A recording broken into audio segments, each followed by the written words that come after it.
Alright everyone, welcome to part 3 of making Telegram bots using Python. In the last video we connected to Telegram using a Telegram client and we also sent a message to ourselves. In this video we're going to learn how to reply to messages. Don't forget to like this video, subscribe, and once you've done all that, let's get started.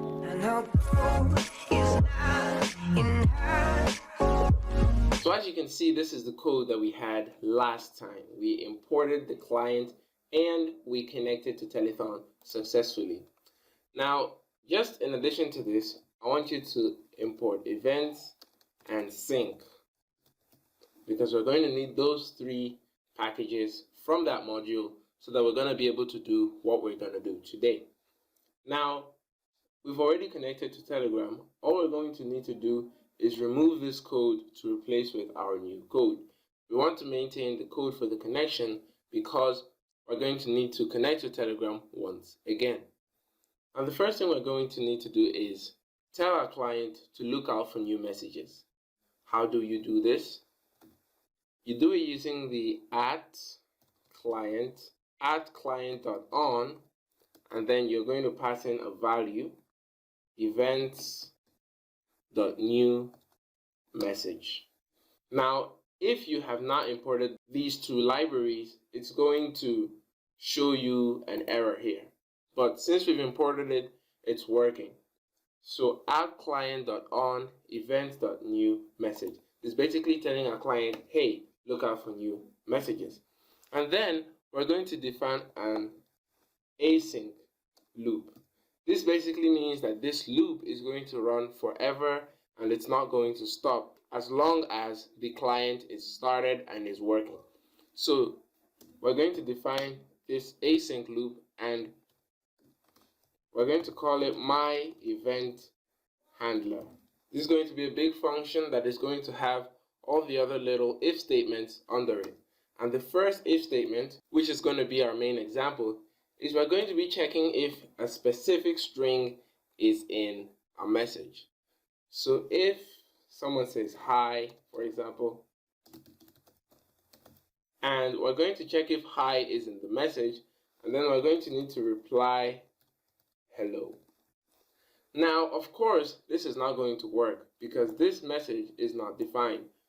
We're going to need to get access to the message and we're going to need to know how to reply to whoever sent us the message. The way to do that is using the same events keyword. We're going to get the variable events.rawText. This is the message that we just received. Whatever it is, it's going to be stored in events.rawText. And then we're going to also need to reply to the user. And for this, we're going to need an await keyword. This is basically going to be our main way of sending messages or receiving messages or getting sender information. Most of the data is going to be stored in this await keyword. But we're going to reply, so event.reply, and then we're going to reply with hello. And as you can see, the code shows no more red lines under them if you're using Visual Studio Code. But if your code is exactly like this, it's going to work. Now, the only reason it might not work is because you haven't connected to Telegram properly using your API ID and API hash. And you can easily learn that in the last video which I made. Link's going to be in the description or in the card right above. Now, the next thing we're going to need to do is start the client. And then once the client is started, we're going to need to tell the client to run this loop. So client.run until disconnected. Now this is just going to be to tell the client, run this loop until it's disconnected. So if someone keeps on saying hi, you keep on replying hello until the internet goes out or the bot is stopped. And once you have all this ready, you can save the file and run. Alright, I believe it's connected. I don't know. It's no longer showing the timeout errors. So the way to check is using Telegram and sending hi to myself. So here I am on Telegram and here is my saved messages. Now as you can see, I have quite a bit of contacts and saved messages. But I hope I'm gonna blur that out. I'm gonna blur it out.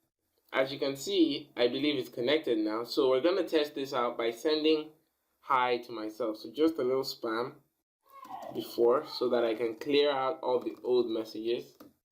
And then you can see my chat because now it's full of dots. And I'm just going to send hi to myself. It isn't working because this is supposed to be event and not events with an S. It's meant to be event T only. I'm going to run that again. I'm going to stop this keyboard interrupt. Clear the screen. And then I'm going to run this one again. I believe it's running now. So I'm just going to send one more hi. And as you can see, it replied with hello. So you can make this as complicated as you like. You can make it. So we're just going to add one more just for the sake of the tutorial. So I've added another string to reply with, but we're just going to run that immediately. Message. So when I come to my Telegram and send the message, it's going to reply, sorry, you ain't my boss, when I say quit. But when I say hi, it says hello. And I say another hi. So it keeps on running forever. That is what the async loop is used for. It's going to continuously run as long as the bot is on and you have an internet connection. Well guys, I hope you enjoyed this video. I hope you've learned how to make an auto reply bot in Python. You can make this as elaborate as you like. It's going to work. In the next video, we're going to be talking about how to use functions in correlation with this, and we're also going to be learning how to make a mini game using telethon. If you enjoyed this video, once again, make sure to hit like, make sure to hit subscribe down below. It really helps with the channel. Anyways, that's it for this episode of the Telegram bot tutorial. Stay happy coding, and I'll see you in the next episode.